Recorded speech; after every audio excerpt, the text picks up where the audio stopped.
विनेश भाई मुझे बताओ कि अगर मुझे ज़ेवर में इन्वेस्ट करना है और शुरुआती इन्वेस्टमेंट है मेरा, आपकी बात सुनकर आज इस पॉडकास्ट पे मैं इन्वेस्ट करने का प्रोग्राम बना रहा हूँ। कम से कम कितना अमाउंट है जो लगा कर के मैं वहाँ पर कुछ खरीद सकता हूँ? एक स्टूडियो खरीद सकता हूँ, थोड़ा-सा एग्रीकल्चरल लैंड खरीद सकता हूँ, जो भी। कैसे? कितना अमाउंट?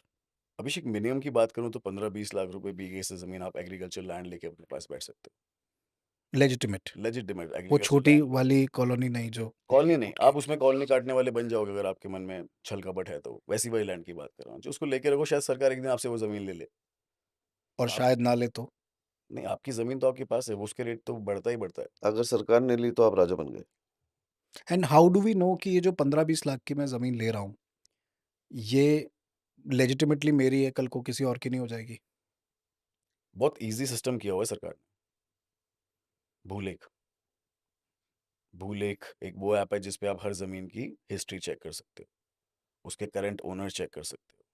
कितने ओनर्स हैं वो भी चेक कर सकते हो। फ्यूचर फ़ोरकास्ट भी चेक कर सकता हूँ? फ्यूचर फोरकास्ट नहीं, फॉर एग्ज़ाम्पल एक ज़मीन है जिस एक हर एक एग्रीकल्चर लैंड का एक खसरा नंबर होता है। हुँ, उस खसरे नंबर से हम खतौनी निकाल लेते हैं, जो ऑनलाइन आप निकाल सकते हो। हुँ।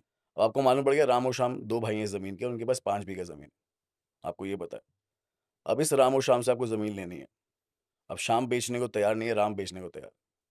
सो ऑन पेपर्स अगर वो अपना हिस्सा आपको पूरा दे रहा है और उस खतौनी में फिर आपका कहते हैं उसको म्यूटेशन हो गया, आप एंटर कर गए उसमें, तो नेक्स्ट टाइम जब मैं भूलेख पे टाइप करूँगा ना, तो श्याम के साथ-साथ अभिषेक का नाम भी लिखा होगा 2.5 बीघा ज़मीन। सो ये सबसे बेस्ट चीज़ है।